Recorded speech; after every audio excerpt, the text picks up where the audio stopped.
রথযাত্রার দিন আষাঢ় মাসের শুক্লা দ্বিতীয়া, আর এই দিনে রথে চড়ে জগন্নাথ দেব, বলরাম এবং সুভদ্রা দেবী মাসির বাড়ি যান। রথযাত্রার সঙ্গে বাঙালির দুর্গাপুজোর এক বহু প্রাচীন সম্পর্ক রয়েছে। রথের দিন পেটকাটি মা দুর্গার কাঠামো পুজো দিয়ে দুর্গাপুজোর সূচনা হয়। বাঙালির সব থেকে প্রাণের উৎসব দুর্গাপুজো। রথের দিন থেকেই কাঠামো পুজোর মধ্যে দিয়ে সূচনা করা হয় দুর্গাপুজোর। কাঠামো পুজো বা খুঁটি পুজো হলো দুর্গাপুজোর একটি ঐতিহ্যবাহী প্রথা। এর মধ্যে দিয়েই প্রতিমা তৈরির শুভ সূচনা হয় এবং আনুষ্ঠানিকভাবে 5 দিনের উৎসবের প্রস্তুতি শুরু হয়।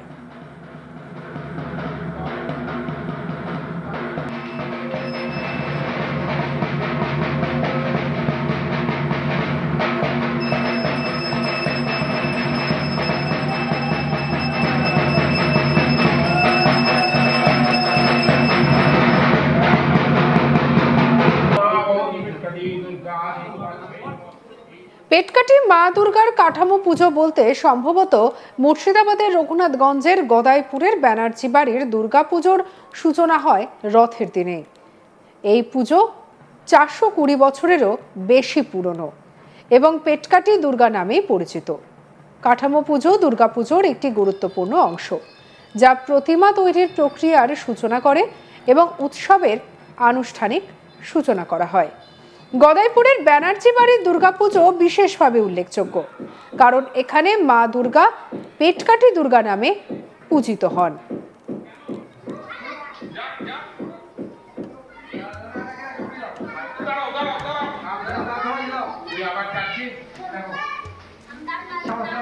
জনশ্রুতি আছে দেবীর পায়ে শিকল বাঁধা হয়, যা এই পুজোর একটি বিশেষত্ব। মুর্শিদাবাদের সদর শহর বহরমপুর থেকে প্রায় 70 কিলোমিটার দূরে প্রাচীন জনপদ রঘুনাথগঞ্জ। সেখান থেকে 10 কিলোমিটার গেলেই আহিরন, ঠিক তার পাশেই গ্রাম গদাইপুর। গ্রামের পাশ দিয়ে বয়ে গিয়েছে আখরি নদী। এই নদীর তীর থেকে মাটি এনে দেবী প্রতিমা গড়া হয়। দীর্ঘ 9 ফুট এবং চওড়ায় 13 ফুট। কয়েকশো বছর ধরে মাপের কোনো হেরফের হয়নি। 400 বছরেরও বেশি সময় আগে এই দুর্গাপুজোর সূচনা হয়। সেই সময় ব্যানার্জি পরিবার আর্থিকভাবে সম্পন্ন ছিলেন। কথিত আছে দুর্গাপুজোর জন্য এক দরিদ্র ব্রাহ্মণকে দায়িত্ব দেওয়া হয়। স্ত্রী এবং একমাত্র কিশোরী মেয়েকে নিয়ে ব্যানার্জি পরিবারের মন্দিরের পাশে থাকতেন সেই পুরোহিত। কোনো একবার সন্ধে পুজোর সময় পুরোহিতের মেয়ে পুজোর উপাচার তৈরি করছিল, হঠাৎ সে নিখোঁজ হয়ে যান। একমাত্র মেয়েকে খুঁজে না পেয়ে দেবীর সেবায়েত মূর্তির সামনে গিয়ে ঠাই হয়ে পড়েছিলেন সারা রাত। সেই ভোরেই ব্রাহ্মণকে স্বপ্নে দেবী জানান তার মেয়ের রূপে মুগ্ধ হয়ে তিনি লোভ সামলাতে না পেরে গিলে ফেলেছেন। পরের দিন দেবীর নির্দেশ মতোই পুজোয় ছাগ বলি দেওয়া হয়। এরপর দেবী প্রতিমার পেট কেটে কিশোরীকে উদ্ধার করা হয়। সেই থেকে ব্যানার্জি পরিবারের দেবী পেটকাটি দুর্গা নামে পরিচিত। ক্রমে সেই গল্প লোকমুখে ছড়িয়ে পড়ে। এখনো দেবী প্রতিমার মুখে এক টুকরো কাপড় লাগানো থাকে, পায়ে বাঁধা থাকে শিকল। সেই প্রাচীন রীতি মেনে প্রতিমা তৈরির সময় কেটে রাখা হয় পেট। মুখে আটকানো শাড়ির আঁচল ওই কিশোরীকে খেয়ে ফেলার প্রতীক হিসেবেই মনে করা হয়। ঘটনার পুনরাবৃত্তি আটকাতে সেই থেকেই দেবীর পায়ে প্রতীকী শিকল পরানো থাকে। কি বলছেন ব্যানার্জি পরিবারের সদস্য আশিস ব্যানার্জি, শুনবো। विक्रम चाहे जितना भी फड़फड़ा ले, ढूंढ नहीं पाएगा। Dad, please don't do this. Ladies and gentlemen, we are experiencing some turbulence. Please फड़फड़ा रहा है सर।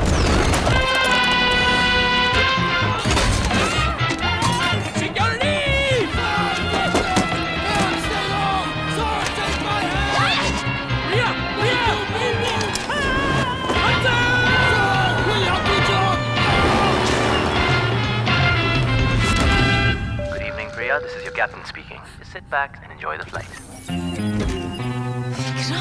कैसा लगा मेरा स्टंट? एक हिंट तो देते।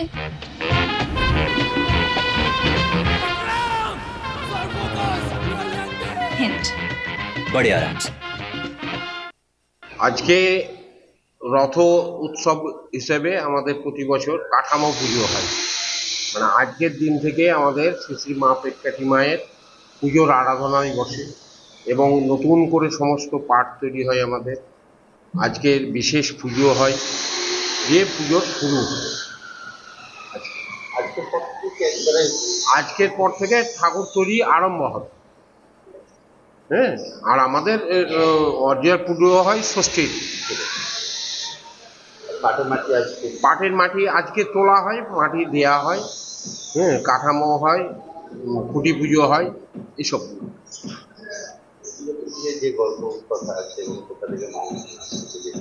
দেখুন, এটা বহু পুরনো কথা। আমরা পূর্বাপুরুষদের মুখ থেকে যে ঘটনাগুলো শুনে আসি, সেই পরম্পরা নিয়ে আমরা আমাদের এই যে বলি যে মা পেটকাঠি নাম হয়েছিল তার একটা বিশেষ কারণে, যে এই যে আমাদের মন্দির থেকে নেমে দিয়ে বাঁ দিকে যে ফাঁকা জায়গাটা আছে, সেখানে আগে ছিল আমাদের কৃষ্ণ মূর্তি।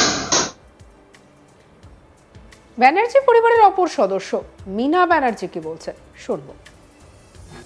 আজ থেকে আজকে কি পুজো? আজ তো রথের পুজো, পাঠের পুজো, দুর্গা পুজোর শুরু আজ।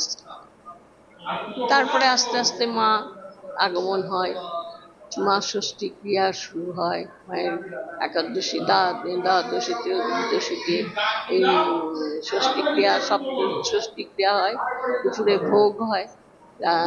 তারপর দিন সপ্তমী পরে, তখন ঘট করে আসা হয়, আমরা বরণ করি সবাই মিলে, এবং তারপরে মায়ের সম্পূর্ণ পুজো শুরু হয়। মায়ের ঘট বসানোর পর শান্তি বন্ধ বসানোর পর তারপরের দিন অষ্টমী হয়। অষ্টমীতে যেটা হয় সেটা ঠাকুরের অষ্টমীর ভোগ, সন্ধির উপোস, সন্ধিতে একটা বলিদান হয়, এবং সন্ধির সমস্ত কিছু আপনাদের জানা আছে। প্রতিমা তৈরির বিষয়ে শিল্পী কি বলছেন শুনুন। যে সম্পর্কে আমরা যতটা জানি, দাদাদের মুখ থেকে শুনি, বহুদিন পুজো, মা পেটকাঠির মহিমা অপর মহিমা। না, আমার 48 বছর, 48 বছর ধরে করছেন? করছি, এখনো করছি। তো বিশেষত্ব কি আছে মায়ের? মায়ের মহিমা যে পাগল ভালো হয়, হ্যাঁ, পাগল ভালো হয় এখান থেকে। হ্যাঁ, মায়ের মুখে ওই কাপড় যখন পরাই, মায়ের ওই শাড়ির আঁচলটা লাগিয়ে দিই পায়েছে, মায়ের পেটটা কাটা থাকে উপর থেকে তলপেট থেকে নাভি পর্যন্ত। কাটা থাকার পেছনে কারণ কি ওই আঁচলটা লাগানো? হ্যাঁ, ও আঁচলটা। সঙ্গে রাখুন আজ তাক বাংলার ইউটিউব চ্যানেলকে। অন্যান্য খবরের জন্য লাইক, কমেন্ট, শেয়ার, সাবস্ক্রাইব করতে ভুলবেন না।